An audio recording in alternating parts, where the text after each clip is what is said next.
Hola, ¿qué tal? Saludos cordiales en TV Senado. Profundidad de Campos con un invitado, senador de la República de la zona sur de nuestro país.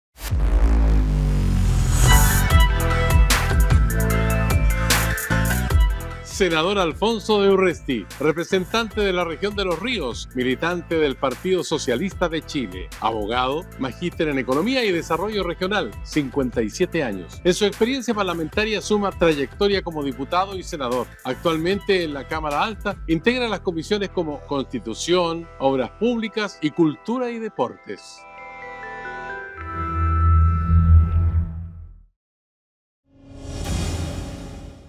Bueno, ya estamos conversando con el senador Alfonso Arturo de Urresti Longton. Largo y rimbombante el nombre completo, ¿ah? Es largo, extenso, pero mira, en general a mí me dicen Urresti, ¿Sí? ¿sí? Y la gente lo identifica así como por cercanía, suena bien, es el D, es como complicado, es Urresti. Tengo unos primos que son Urresti, nomás. El D, no sé, en algún momento Es un cuando llegaron, apellido vasco, ¿no? Vasco, tierra Sí. de Avellanares significa. ¿Sí? Y ha ido a ver su antepasado, ¿no? De todas maneras, viví allá, viví en el País Vasco, tengo una hija Begoña, tengo un hijo Iñaki. Viví un año y tanto en Bilbao, fui a estudiar, a hacer un posgrado y obviamente ahí me encontré con la tierra de mis abuelos. Ahí hizo el posgrado en Economía y Desarrollo Social, ¿sí? Sí, principalmente en Derecho Público, en la Universidad Pública del País Vasco y después continué en la Autónoma de Barcelona. Ahí me desplacé a Barcelona, pero los recuerdos son ahí donde estaban las raíces de mis abuelos y de ahí llegó mi Begoña y después acá mi Iñaki. ¿Y los vascos son bien recibidos en Cataluña, no? Sí, sí, ¿Sí? son... Yo creo que los vascos en general en el mundo son personas que han contribuido con su tenacidad. Cuando se dicen que el vasco es porfiado, no es el concepto de porfía, sino de tenacidad, de vencer la adversidad, de cruzar el océano y bregar, de trabajar el País Vasco en el concierto del Estado español. Es una zona que se ha desarrollado mucho con laboriosidad, con presencia internacional. Es una zona muy linda para vivir. Realmente yo creo que si uno anhela un modo de sociedad, es ahí y más aún ahora que se ha disipado ya el tema de ETA, creo que eso ha contribuido enormemente al bienestar y a la seguridad en esa hermosa parte de España. Poca gente sabe que usted fue juez de policía local. Como juez ahora, ¿cuál es la mirada que tiene el gobierno del presidente Boric? No, tengo una mirada más que nada como socialista, como senador. Creo que el presidente ha ido superando y venciendo las adversidades. Creo que partimos con inconvenientes. La incorporación de Carolina Toá, de Álvaro Lizalte, el ministro de Justicia, Cordero. Yo creo que se ha ido reforzando, se ha ido ganando densidad en la gestión. Creo que el presidente hay que acompañarlo en su gestión. El presidente ha ido aprendiendo también a medida que pasa el tiempo y abrigo esperanzas porque creo que Gabriel representa un cambio de época. También yo me identifico mucho por su condición también de austral, ser alguien de provincia, de región, mira el mundo de distintos. Y además algo que me gusta mucho y que lo critican, pero es un gran lector de poesía, que visite librerías, bibliotecas, eso creo que habla muy bien de un presidente. Ahora, la diferencia que hay entre usted y él, del punto de vista de la edad, por lo menos son 20 años de diferencia, ¿no? Por lo menos, Gabriel debe tener 36, 37 37, años. yo tengo 57, son 20 años. 20 años no es nada. 20 años no es nada, sobre todo cuando uno tiene una mirada de transformar el mundo. Yo recuerdo a los 37 conservo esa fuerza, esas ganas, pero obviamente es querer cambiar el mundo, enfrentar las adversidades, querer influir positivamente para que el país sea más justo y creo que Gabriel, el presidente, tiene esas virtudes, esas virtudes. Tenemos que acompañar también como partidos, como parlamentarios, como sociedad, acompañar en ese tránsito al presidente. Cristian, nuestro productor periodístico, me dice que a los dos les gustan los trenes, ¿cierto eso, no? De todas maneras, pues yo fui, entre otras cosas, presidente del Patrimonio Ferroviario, Asociación Chilena de Conservación del Patrimonio Ferroviario, filial Valdivia, recuperamos ahí la famosa locomotora 620 que hace el trayecto entre Valdivia y Antilgue con un conjunto de actores allá en Valdivia.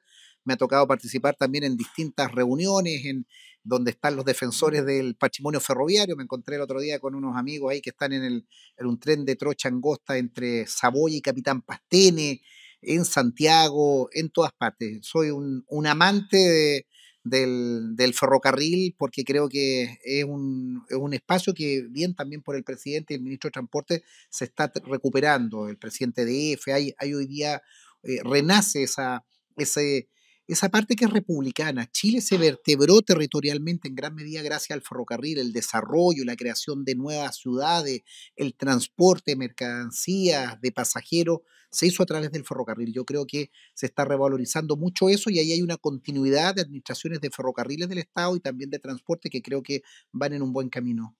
Usted ha sido crítico de los políticos que son polillas, o sea, que pasan en la televisión, en foros, entrevistas y todo eso, se pelean por estar ahí. Es lo que usted ha dicho. Ahora, esa situación se mantiene hoy día porque dice que trabajan poco además. Mire, yo creo, mire, yo le voy a confesar algo, yo soy el único senador que no tiene WhatsApp.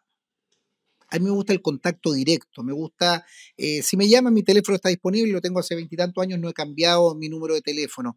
Me gusta el recorrer la región, ir a pequeñas localidades, la asamblea, la reunión. Yo creo que a la televisión uno tiene que ir cuando quiere aportar algo, cuando va a algún tema específico sobre el cual te has preparado, sobre el cual eres contingente. No me gusta el opinólogo de todo tipo de cosas. Yo he trabajado durante mucho tiempo en la Comisión de Constitución, de Obras Públicas, de Medio Ambiente y Cultura. Ahí es donde me he desarrollado y trato de ser coherente con esos temas, opinar informadamente, porque la gente confía en uno, lo ha votado, lo ha respaldado en las distintas elecciones, entonces yo creo que uno tiene que aportar un elemento en el debate con el contrincante, ¿Ya? pero también en transmitirle a la opinión. Yo creo que a veces se abusa hoy día del mensaje, digamos, de los medios electrónicos, de subir un video, inmediatamente estoy aquí haciendo esto. Yo creo que la gente te tiene que valorar por la cercanía ¿Mm? y no estar difundiendo todas y cada una de las cosas que uno hace.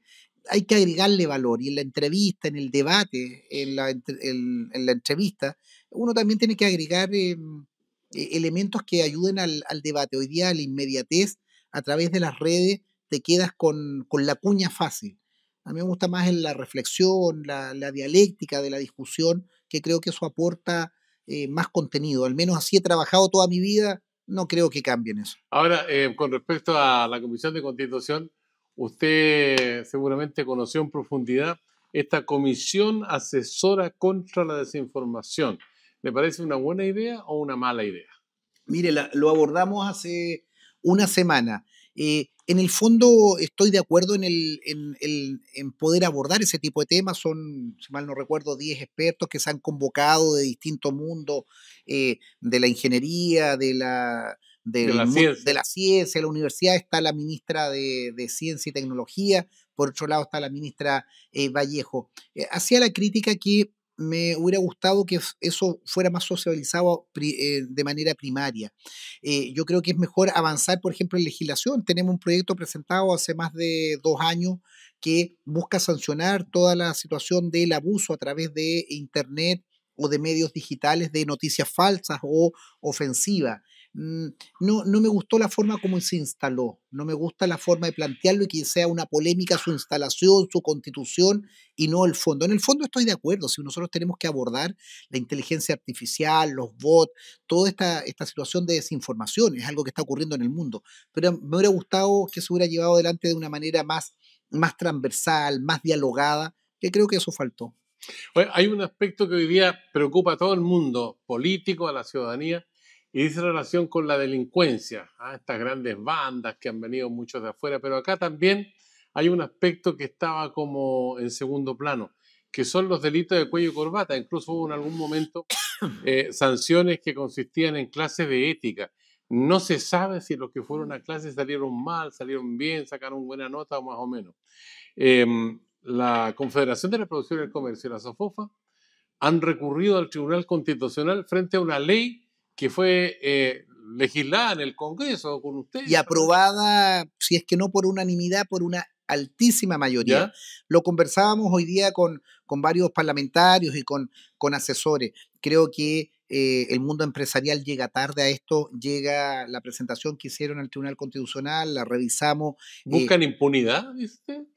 yo creo que en definitiva no entienden, y ahí es una crítica que hago Pues si hay gente constructiva. inteligente, hace No, buenos no, no, pero que negocios. yo creo que el empresariado chileno en muchos aspectos se ha internacionalizado en materia de comerciar, en materia de mover sus recursos, sus inversiones, pero en estándares internacionales, desde el punto de vista de medio ambiente y de sanciones penales, no ocurre. Mire, si usted va a Estados Unidos, cualquier sistema bancario, a propósito del Banco de Chile, cuando le tenía estas cuentas a Pinochet y todas estas cuentas falsas para esconder dinero, eso en Estados Unidos termina revocándote la licencia del banco.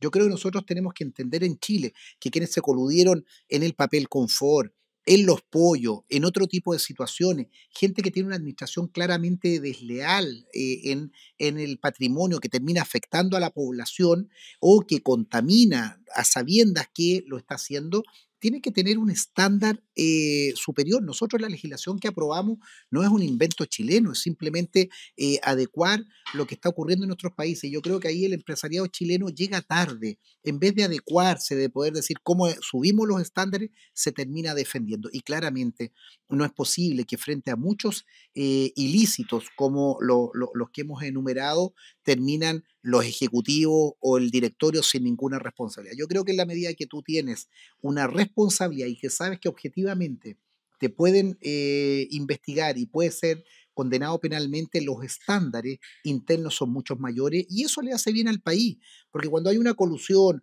cuando hay una actuación ¿No? desleal por parte de una empresa en determinada área, termina afectando aún más cuando en Chile tenemos una alta concentración, por ejemplo, en la industria del gas, son tres empresas, en el pollo son otras pocas, o sea, ha habido una concentración económica en los supermercados, ¿para qué decir?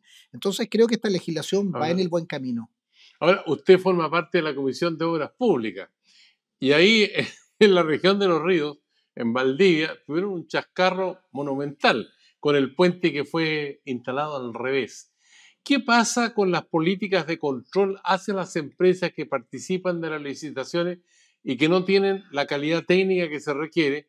Y muchas de ellas abandonan las obras. ¿Sabía usted eso, no? De todas maneras, yo en el Caucao me peleé con mi gobierno, en este caso era Bachelet 2, con el ministro de Obras Públicas de la época, porque les anticipé anteriormente. Yo esto siempre lo cuento como anécdota. Uno no necesita ingenieros ni grandes estudiosos para darse cuenta cuando algo viene mal, y eran precisamente trabajadores que estaban en el Caucao, valdivianos, que me decían, ¿sabe, don Alfonso, algo viene mal? Los tableros están chuecos, me lo señalaban en las conversaciones que uno tiene habitualmente en juntas de vecinos, trabajadores que estaban ahí.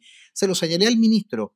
Hay un poquito de arrogancia a veces en las autoridades de obras públicas, particularmente en vialidad, esas grandes instituciones. Yo lo lamento por obras públicas porque creo que en la historia del Ministerio de Obras Públicas se han hecho enormes obras en Chile. Creo que Caucao fue una secuencia de errores de no tomar la decisión. Ahora con la actual ministra se está enmendando, va a costar carísimo, pero se está superando. Yo el mensaje que doy de haber estado metido en esa causa en toda la tramitación, presentación ante el Consejo de Defensa del Estado, Contraloría, Fiscalía y todo tipo de instancias, es que las autoridades tienen que tener, las autoridades de ministerios tan grandes tienen que tener una anticipación, tienen que tener asesores que no le digan simplemente echémosle para adelante, ministro, porque las cosas están bien, sino que observen. Y ahí en la asesoría de inspección fiscal es donde yo echo de menos, porque generalmente en estas grandes empresas se contratan externamente asesores para que vayan viendo el estado de avance. Y en eso hay poca fiscalización. Ahí hay que ponerle más esfuerzo porque la cantidad de obras públicas que se hacen en Chile, desde aeropuertos, carreteras, puentes, muelles, son enormes. Y cuando tú te equivocas al principio y no tienes la capacidad de enmendar y decir, sabe que paremos, revisemos, establezcamos responsabilidades y evitemos este colapso, tú llegas a esta situación de que se instaló mal, se trataron de cambiar, se le pusieron unas planchas encima, el sistema basculante no funcionaba, o sea, una comedia de equivocaciones que, insisto, nos ha costado carísimo y con esa plata podríamos estar construyendo en Valdivia el tercero, el cuarto puente que claramente En necesita la Chiloé ciudad. también hay problemas, Bueno, atraso. y que se aprenda, y que se aprenda, problemas laborales también ha habido ahí, denuncias de los propios trabajadores, hay que estar encima. El Esas canal obras, de Chacao. claro, en este tipo de obras Chile tiene una tradición en materia de obras públicas bueno, y por eso hay que redoblar los esfuerzos para que no se enquisten ahí malas prácticas, abuso o derechamente corrupción o entes abusadores. Y respecto a empresas que dejan botadas las obras, hicimos un trabajo con el ministro de Obras Públicas anterior en que se buscó un binomio para recalcular los costos. Muchas veces cuando las obras se licitaron antes de pandemia, ¿Mm? luego con una tremenda inflación, con problemas de proveedores, se te hizo imposible, las empresas dejaron botadas obras. En la región debemos tener 5, 6 y en todo Chile. Se logró ver una fórmula para reajustar los montos que se asignaron individualmente, porque el fierro, el acero, el cemento, una serie de conceptos subieron y se hacen inviables. Y yo creo que lo peor es cuando una obra queda botada, porque queda a medio camino, quedan trabajadores sin pagar, queda la obra expuesta a la lluvia, al robo, y después retomarla es muy difícil. Yo creo que ahí hay que poner especial ejemplo, y en Valdivia tenemos el Museo de Arte Contemporáneo, el Cefame externo en Valdivia, una escuela ahí en Los Lagos, el cuartel de bomba Correcto. en Malalhue. O sea, ¿para qué contarle obras de entre 5.000, 6.000 millones que quedan botadas y queda tanto tiempo botada que rehacerla, retomar las Claro, obras sale más caro? por supuesto. Senador, vamos a cerrar el primer bloque con una pregunta de un colega suyo que también, a ver, creo que es de la zona sur. Veamos qué nos dice y qué le ¿Quién pregunta a pregunta? usted sobre todo. Hola, querido Alfonso. Eh, tengo siempre una duda respecto de tus aficiones deportivas, porque tú eres representante de Valdivia y ahí está Deportes Valdivia. Valdivia es una potencia además en el básquet y en otras cosas, pero siempre te veo hinchando por Arturo Fernández Vial. ¿Es por el equipo o por tu admiración del almirante? Fuerte la pregunta, ¿eh? O sea, ¿dónde está usted No, mire, deportivamente? deportivo yo estoy con el Club Deportivo Ferroviario Almirante Arturo Fernández Vial, el Vialito, conocido como el Vialito, un, un equipo popular con origen obrero, 1903 es su fundación, de los ferroviarios, y un equipo muy aguerrido. Ahí jugó el Pelado Acosta, entre otros, Mario Kempe, Mario Kempes también, Carampangue de Argentina. Zambrano, Fernando Vergara, bueno, decenas de jugadores, y es un equipo muy identificado con el mundo popular, es aurinegro, por tanto es como el Peñarol, equipos que nacen de tradición ferroviaria y tiene una cultura además de izquierda. Entonces ahí yo tengo mi pasión y lo sigo, lo he apoyado siempre. Obviamente en Valdivia tenemos no solo el básquetbol y el fútbol, tenemos también el remo. En Valdivia es la capital del remo y podemos ver clubes que se sacan la mugre compitiendo y formando, pero ahí la pasión futbolera es con el Vial, es con el Vial, no obstante que estudié en la Universidad de Chile y cuando estudiábamos en la Chile en la década, en los 80, a uno le pasaban el carnet deportivo inmediatamente por ser parte de la universidad, eras parte del club. Obviamente ahí hay un cariño a la Chile, pero la pasión militante en el deporte, en el fútbol, al ser siempre con el Fernández Vial. Seguimos conversando con el senador Alfonso de Urresti aquí en Profundidad de Campos, en el canal del Senado de la República de Chile. Una pausa y volvemos.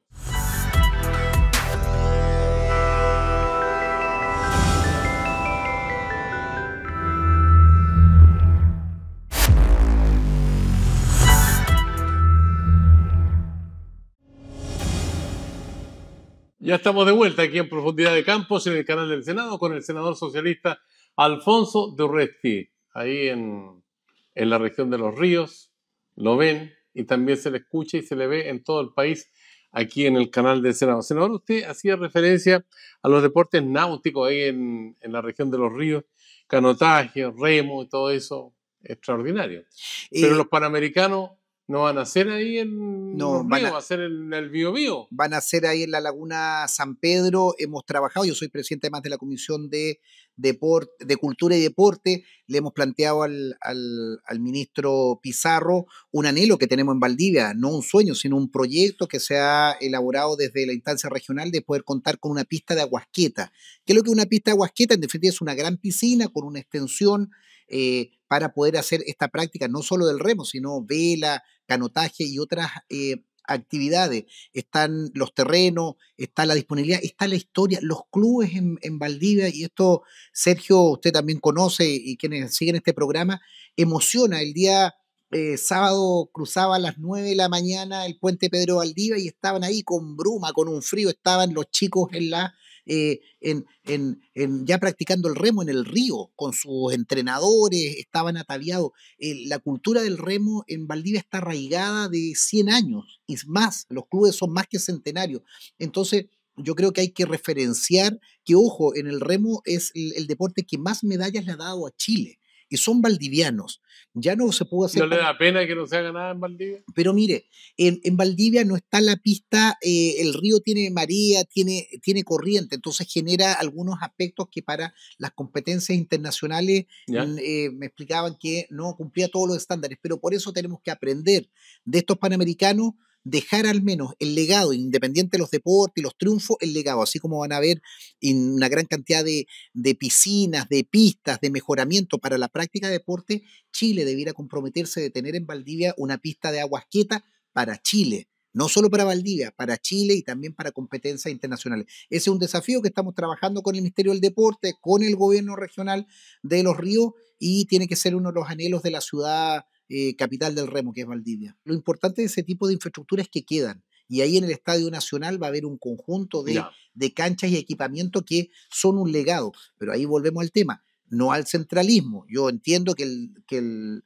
no sé, el atletismo o deportes de natación puedan ser en Santiago, pero claramente el remo tiene que tener una capital que es Valdivia, que es incuestionable. Bien. Y por eso la pista de Aguasquetas tiene que ser una prioridad, que a veces uno ve que en el centralismo santiaguino no miran más allá del Biobío.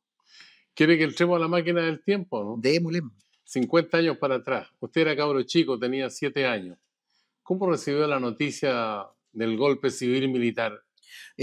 Con mucha pena. Yo vivía en Chillán en aquella época, tenía conciencia, recuerdo, me impresionó mucho ver tanques en la televisión, en blanco y negro, obviamente, generar, obviamente, la quema de libros en mi casa, porque había, obviamente, libros que eran prohibidos o que nos ponían en riesgo, y sentir temor, no uno como niño, porque uno no dimensiona, pero ver el ambiente que se respiraba. A mí me provoca eso mucho dolor, mucha angustia, y lo digo, no, mi familia y en lo personal no sufrimos las consecuencias, pero siempre trato de ponerme en los zapatos de personas que vieron truncada su vida, detenidos desaparecidos, exilio, prisión, tortura.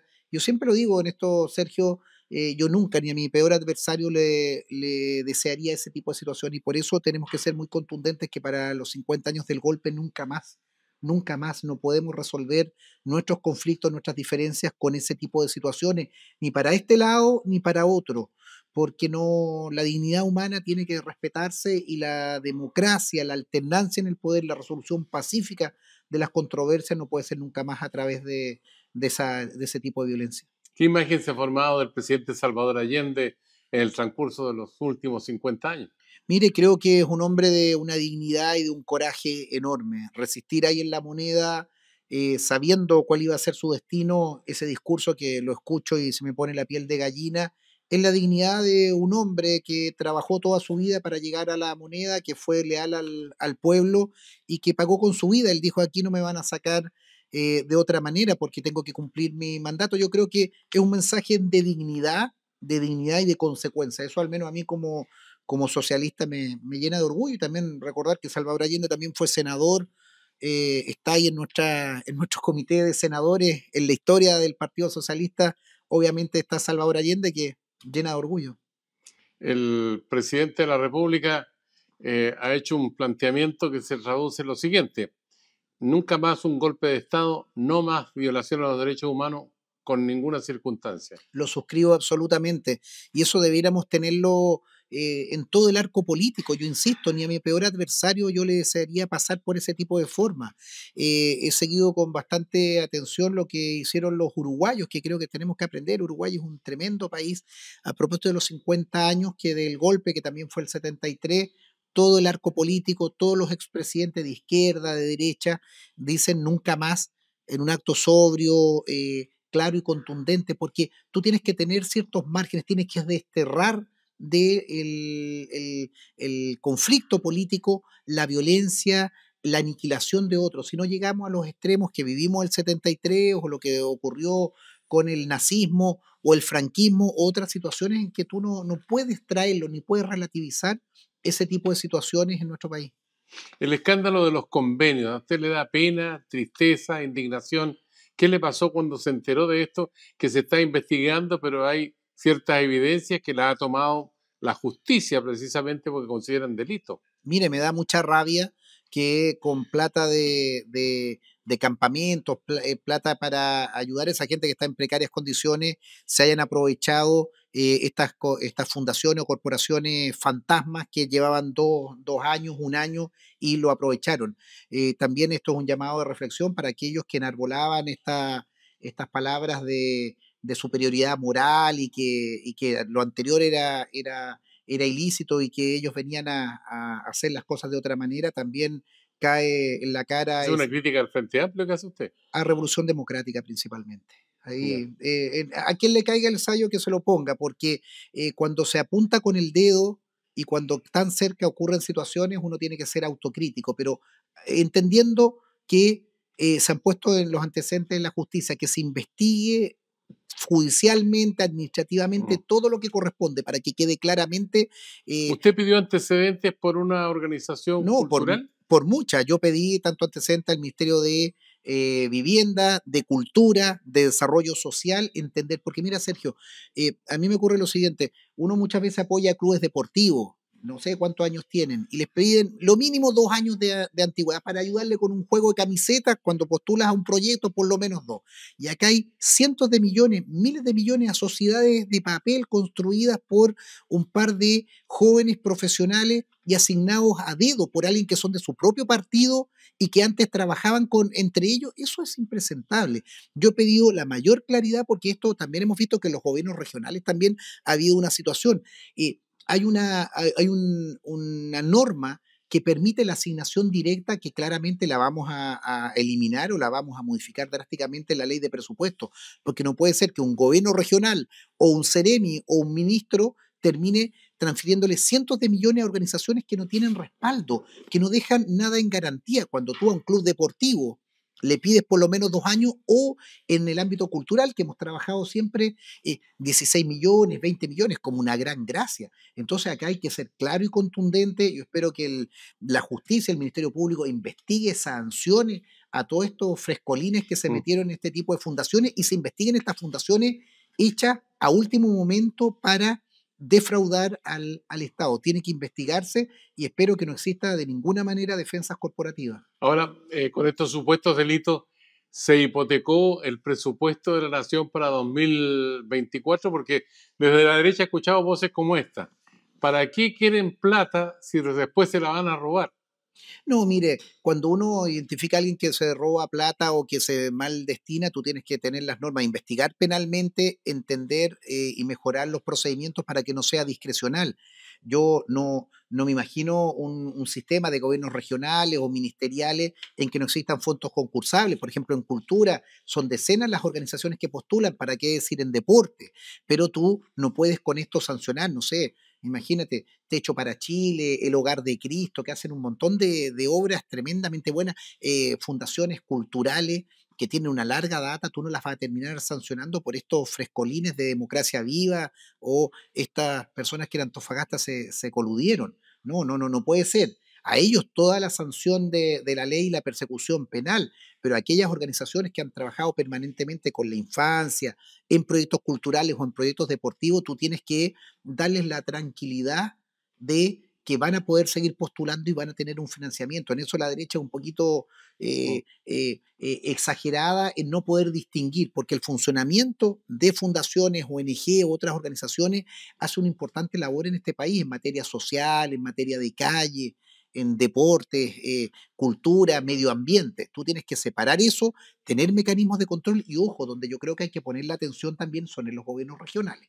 Hay muchos montos, cientos de millones que se entregan a fundaciones, organizaciones que no conocemos y creo que ahí también hay que estar atentos y en la ley de presupuesto vamos a poner ahí una especial atención para que eso no ocurra. Llegamos casi al final, pero un par de líneas con respecto al proceso constitucional, porque se vislumbra que especialmente los republicanos que controlan esa instancia constitucional, por ejemplo, están hablando de la supremacía de la Constitución sobre los tratados internacionales.